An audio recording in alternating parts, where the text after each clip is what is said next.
Most people don't fall in love with the person. They fall in love with the fact that they shouldn't. There's something about forbidden that makes emotions feel stronger, deeper, almost impossible to ignore. And psychology explains why this happens in ways most people never fully understand.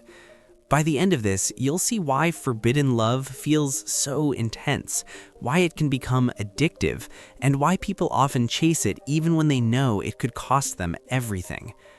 At its core, forbidden love isn't just about the other person, it's about the brain's reaction to restriction.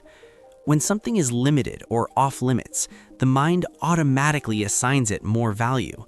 This is known as psychological reactance. The moment you feel like your freedom to choose is being restricted, your desire to reclaim that freedom grows stronger. And in relationships, that freedom often becomes the person you're not supposed to have. Think about it.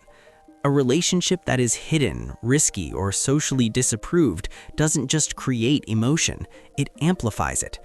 Every message feels more important. Every meeting feels more intense. The secrecy itself becomes part of the attraction. But here's the part most people miss. Forbidden love doesn't just increase desire, it alters perception. When something is hard to get, the brain begins to filter out negatives and exaggerate positives. Flaws become invisible, red flags feel smaller, and the emotional connection starts to feel more real than it actually is. Have you ever wondered why some people feel more attached to someone they can't fully have than to someone who is fully available? It's not always about compatibility, it's about emotional intensity. The brain releases dopamine not just when we receive rewards, but when we anticipate them. And uncertainty, the kind that exists in forbidden relationships, creates a constant loop of anticipation. You don't know when you'll see them again. You don't know how things will unfold. That unpredictability keeps the brain engaged, almost like a psychological addiction. In a stable relationship, the brain relaxes. In a forbidden one, it stays alert. And that alertness can feel like passion. But there's another layer to this. Forbidden love often carries a sense of identity.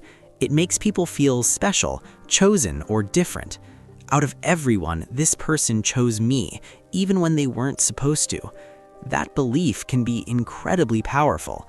It turns the relationship into something more than connection. It becomes a story, a narrative where two people are against the world. And humans are deeply drawn to meaningful stories. But here's a question worth thinking about. Are you drawn to the person or the story you've built around them? Because in many cases, if you remove the secrecy, the risk, and the barriers, the intensity starts to fade. What felt electric becomes ordinary. What felt rare becomes familiar. And sometimes what felt like deep love reveals itself as situational attraction. This doesn't mean the feelings aren't real. They are. But the intensity is often amplified by the conditions, not just the connection. There's also an emotional paradox at play. The more unavailable someone is, the more space they occupy in your mind. Your brain tries to solve the uncertainty. It replays conversations. It imagines outcomes. It fills in gaps. And over time, you don't just think about the person, you build a version of them that may not fully exist. And that version is very hard to let go of. This is why forbidden love can linger longer than expected, not because it was perfect, but because it was never fully experienced. There's no closure, no complete understanding, no clear ending, and the human mind struggles with unfinished emotional loops. Now consider this. If something has to stay hidden, restricted, or complicated to survive, is it the connection that's strong or the conditions that are sustaining it? That question alone can change how you see everything. Because real, lasting connection doesn't rely on obstacles to feel meaningful. It doesn't need secrecy to feel exciting. It doesn't depend on limitation to feel valuable.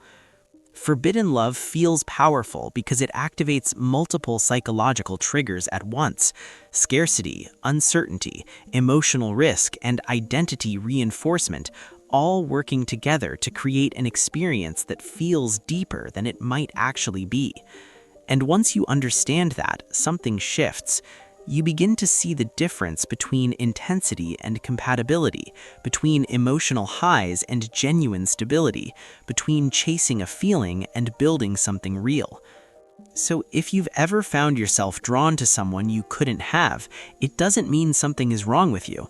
It means your brain is doing exactly what it's wired to do. The real question is whether you let that wiring control your choices or you step back and see it clearly.